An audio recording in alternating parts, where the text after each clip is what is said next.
YouTube, what it do to your boy here. Welcome to Kaizer FC. Before we begin, subscribe, I can fit. Subscribe. Last week I made a video about the five worst decisions Kaizer Cheifs has made over the past 9 years. It was supposed to be six reasons, but I forgot the sixth one, and the sixth one was the biggest one.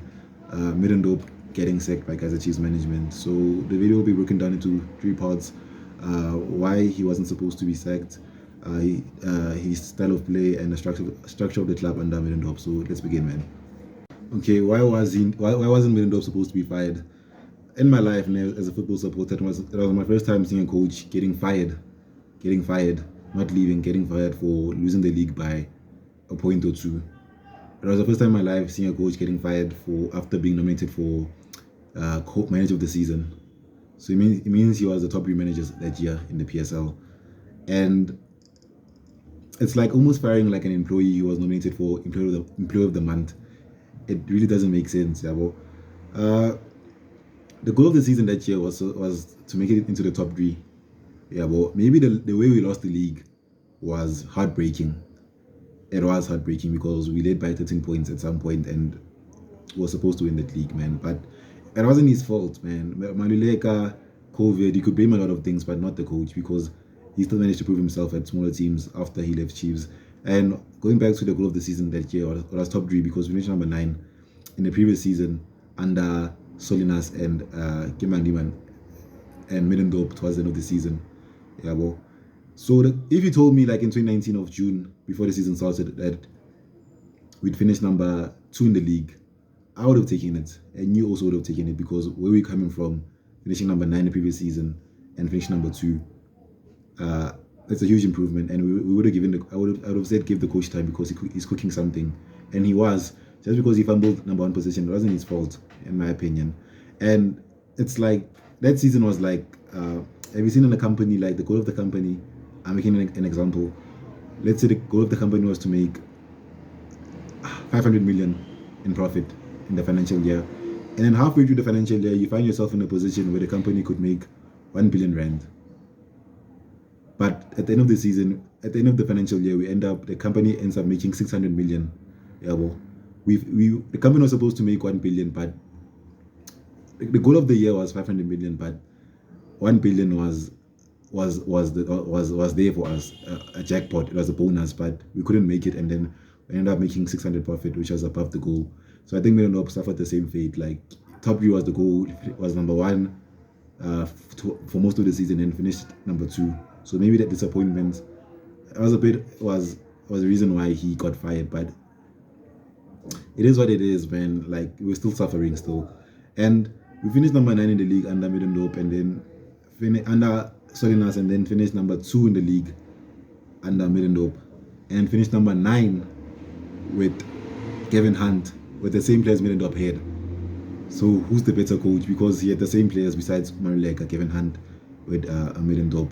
And the reason we made it to why we made it to the CAF Champions League final was because of Middendorp, not Kevin Hunt. Because the players the winning mentality that the players had in the CAF Champions League run, even though in the league we were very bad, was because of Middendorp. Because we were managed to win like 13 games in a row under Middendorp, and that belief, there was his players, and the belief system was because of what we had under Middendorp, not because of Kevin Hunt. And the best 5 teams in history, man. He had one of the best teams in PSL over the past 10 years. 2020 Chiefs is in the top 5 best teams in the PSL, and it's true. For me, the best 5 teams in the league over the past 10 years in the PSL, it's, for me, I'd say 2016 Sundowns, and then Pirates under Umicho, and then 2017 Wits, and then 2017-18 Cape Town City, and then 2020 Kaizer Cheifs. I don't rate Sundowns, the current Sundowns. I don't rate it. Those are the best 5 prime teams over the past 10 years, and I think Chiefs, if there was a league of those 5 teams, I think Chiefs would win that league very easily, because it's the worst team out of those teams, because those teams are very good teams. 2017 Wits and Pirates under Umicho, and Cape Town City in 2018. But Chiefs knew how to win games under Middendorp. They knew how to find a way. they knew how to find a way. Secondly, I'd like to talk about the structure of the club under middendorp. There's a difference between manager and coach. Coach is someone who deals with things on the training ground only. Manager is someone who runs, like in a normal company, who runs the day-to-day things. A coach is someone who does things on the training ground. And middendorp is someone who loves having full control over the club, and he likes having a say on his transfers, the transfer policy, and the youth structure of a club, and the decisions that we make as a club. And I think that's why middendorp doesn't lose at clubs, because he wants full control over the club. Not only is a good coach on the pitch, but he wants to manage the club. And why Zwane and Unseki failed is because they are coaches. Like, they deal with things like on the pitch.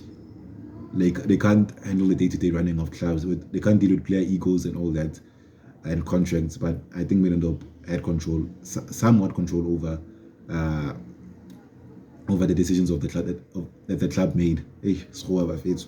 And Hunt and Baxter, they failed because of, like, they couldn't get that control that middendorp had, because I think they saw good team middendorp can actually do something good for the team because he has control and it was actually working for us. And I think Baxter and Hunt didn't have that because they didn't do well with the team. Like his transfers, look at the 2019-20 transfer window. Like, the only transfer window that he had, he signed Bakas, Lazarus Kambule, Sassman, and Akuma Ake. Sassman, I like to talk about Sassman and Bakas, man. These guys weren't even they wouldn't even start for Sundowns and Pirates, never.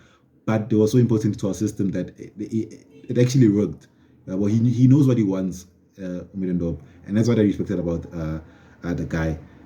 He gave Ngobo, Mashiane, Jabulo Blom, and Gezana their breakthrough season into the first team. The pathway towards the MDC to the first team was very clear that season, and I gave props to Atazwane and middendorp for that, man. Because, and let me give flowers to Atazwane, man. Like, from 2015 to 2020 and 2020, like what he did with MDC, man. Like, it's something amazing, man. So many talents. Some made it to the first team and are still playing for us. Some made it to Europe and America, overseas. Some didn't live up, but the pathway that Zwane had, the platform Abafilenyone, Kobayako first team, it was amazing. Shout out to Atazwane, man. Like, lastly, I'd like to talk about, like, my favorite one, style of play, man. Number 3, style of play, middendorp. Like, the man, like, he almost won the league with 4-4-2 in this era. If you've watched football, you know, like, teams usually play three midfielders in the modern era. That's the bare minimum to win the league. And if you're playing 2 people in midfield, it's either you have a back 5. That's the only way 2 midfielders are allowed. So this guy, he was cooking, man. Like, the man, he's the first person who taking inverted winger. What Manyama and Bila did, like, cutting inside into the midfield. That's what an inverted winger is, yeah. Well, someone who comes inside, and not your traditional winger like Utimsane Zuma. And that's what I liked, because he could switch it up, yeah. But you had Manyama and Bila who could invert, and then you had people like Zuma off the bench who could traditional wingers who would run and take on defenders. And 2 big strikers up front, of course, Nukovic and Castro. They used to call it helicopter football, but in Ewini Samfet, it could beat any team, including Prime Barcelona. And again, with the 2 midfielders, again, man, like, he knew what he wanted, man. Like, Katsande was always there, and then next to him was either Bakas or Maluleka. And what made it so successful is that, like, like, they knew the rules. Katsande isn't someone who rushes forward, and Bakas and Maluleka are offensive minded, but they don't like to attack a lot.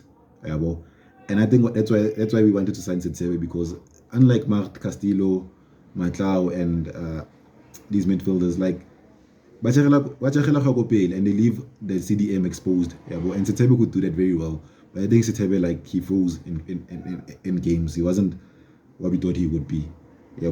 And what I'd rather play, and signing a guy also, like, he's like for like with Katsande, like Neloko Mudaiman, but it's the same type of player as Katsande. Katsande wasn't good on the ball, and a guy wasn't, he was horrible on the ball, very horrible, atrocious.